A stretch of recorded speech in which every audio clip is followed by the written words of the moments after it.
The Quran says, you are busy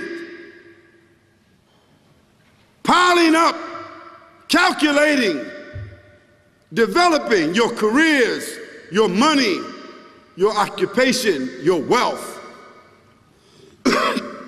until you visit the graves. Think about it. When was the last time that you went to a funeral?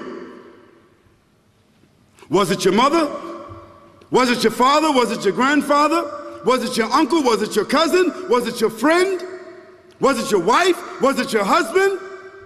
The last time that you visited the grave, when you went to a funeral and you saw that person whom you loved that was laughing, crying, live, boasting, wealthy, educated, denying, arrogant, whatever they were.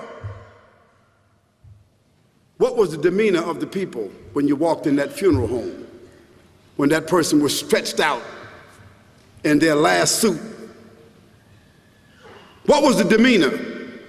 Were the people cracking jokes? Were they dancing?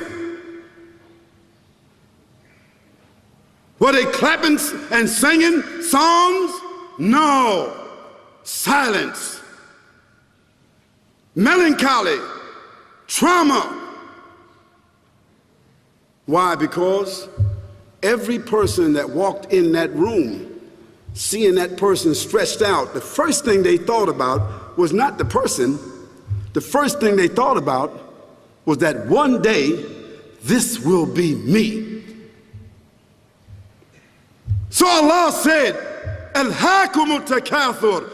All of us, all of you are engaged in running your mouths, doing your business, multiplying, buying houses, cars, business, whatever you're doing. And when you're told about God, religion, life, morality, you're saying, look, I ain't got no time for that. I got no time for that. I don't want to hear that. I don't even believe in God. Matter of fact, I don't even know if I'm going to die, and if I do, maybe I'm coming back again. As a matter of fact, science is so sophisticated that I think really that they're on the verge of being able to solve the whole thing of death soon. We ain't got to die. If we got enough money, we don't even have to die. See how arrogant people can be until they visit the funeral house.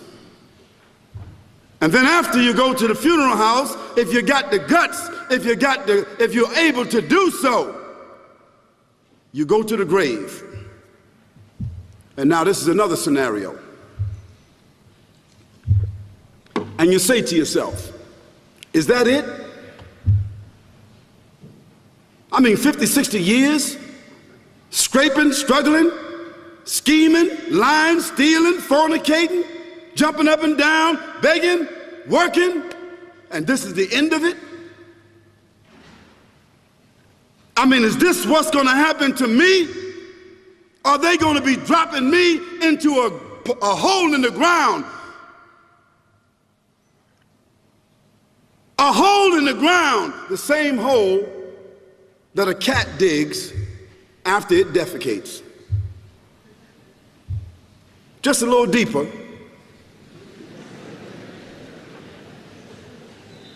But for the same reason. The cat digs a hole because the cat has dignity, something that human beings don't seem to have. Instinctively, the cat digs a little hole, covers it up.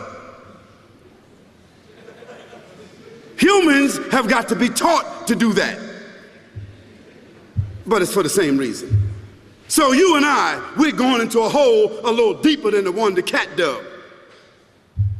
And all the people that's crying, pulling out their hair, screaming, almost acting like they falling in the thing with you. They want to just jump in there with you.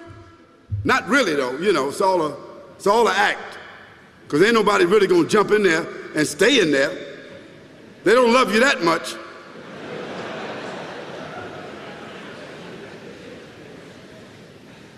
And then after all the shoveling get done, and they fill it up, and the box, you can't even see the box no more, the coffin that cost $5,000. I don't know what did they burn somebody in a $5,000 coffin for? I mean, if I was a funeral director, after they left, I would dig them back up and put them in another box and take that box back.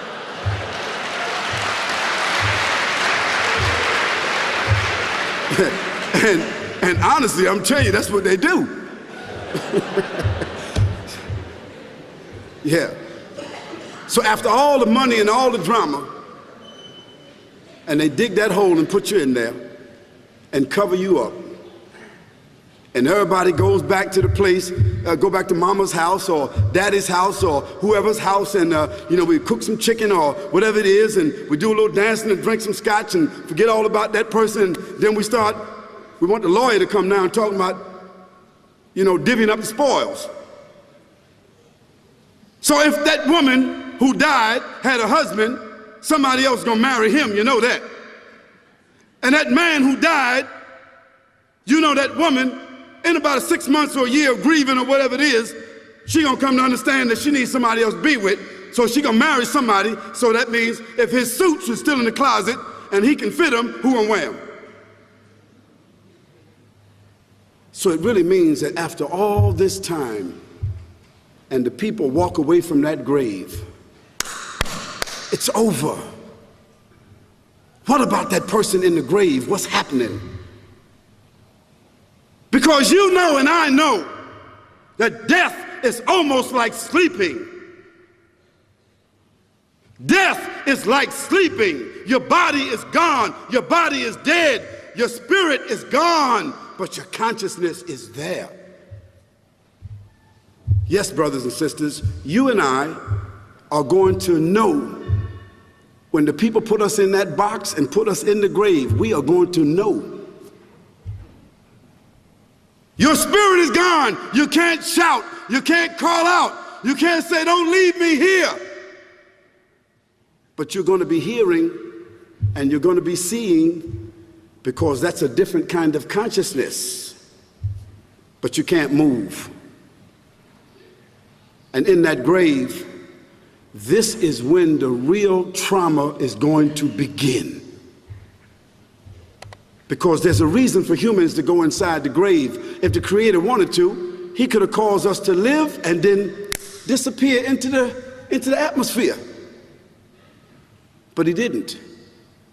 He caused us to go into another womb called the tomb. You started out in the womb of your mother, and you wind up in the womb of the earth called the tomb. From the womb to the tomb.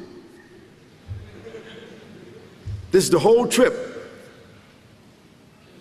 And this is what you have to think about. That grave is going to be a place of drama and trauma. A place where you're going to be questioned before you're resurrected. And brothers and sisters, do you think that human beings that have the ability to take a piece of earth, dig it up, irrigate it, put down seeds, plant corn, whatever the case might be. The corn comes up, they harvest the corn. Then after that, what happens? They cut it down, dig it up again, put new seeds in there, and what happens after that? Comes back up again.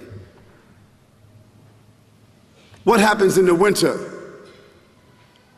All the leaves fall off the trees and the earth goes dead. And what happens in the springtime? The water comes, generates the earth again, germinates all over again, new grass, new leaves, new flowers, new fruits. So Allah says, and a sign for them is the dead earth. After that, we give it life. And then you eat the fruits from that.